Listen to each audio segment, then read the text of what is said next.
My Lords, I have to say I did get the impression on reading this report that the committee mostly started with their conclusions. I don't imagine there was a lot of changing of minds or indeed of challenging of minds.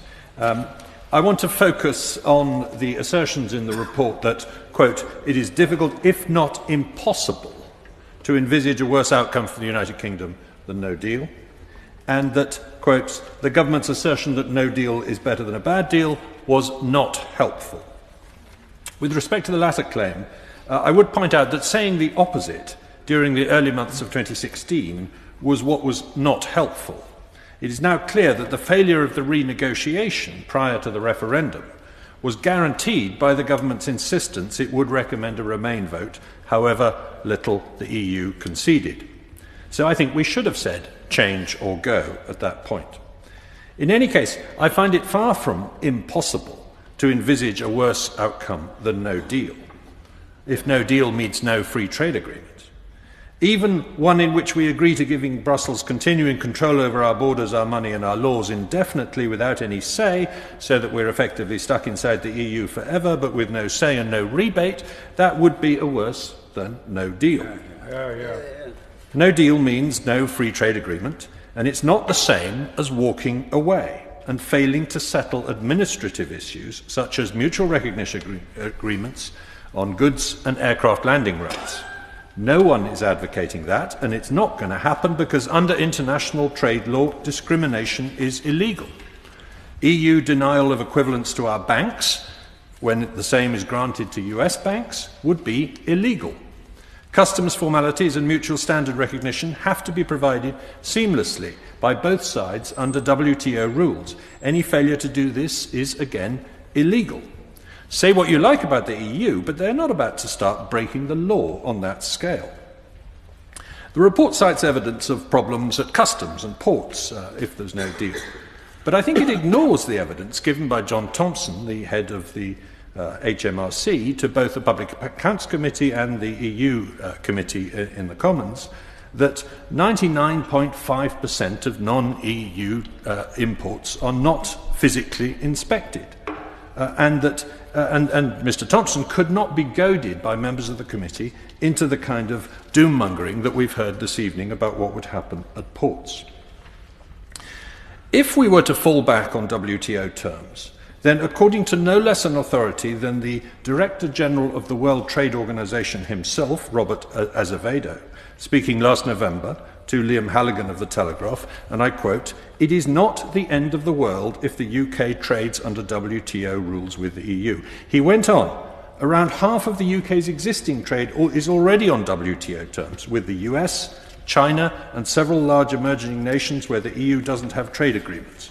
He concluded, if you don't have a fully functioning trade agreement with the EU, there could be some rigidities and costs introduced into that trading relationship, but it's not like that trade is going to stop. There will be an impact, but it is perfectly manageable. The committee report says that no deal would also have a damaging impact on the EU. This is the understatement of the century, and it's a pity that the report did not explore this in great detail, and as others have said, I think it's baffling.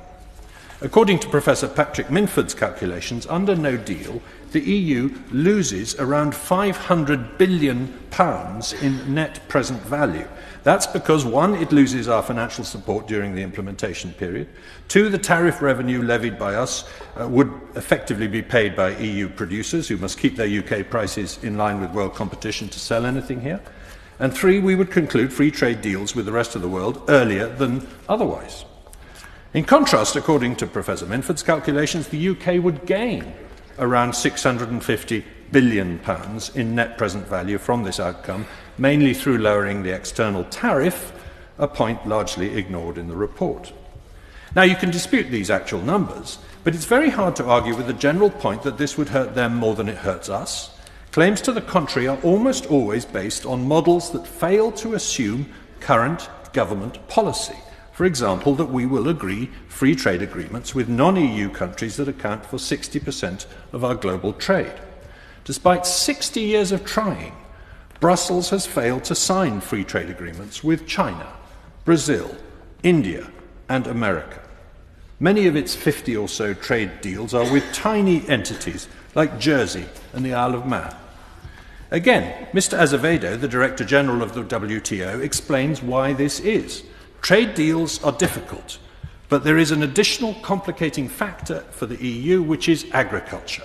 Once you start negotiating with a big agricultural exporter, they want market access, and for the EU that's a sensitive sector, both politically and economically. Viscount for giving way.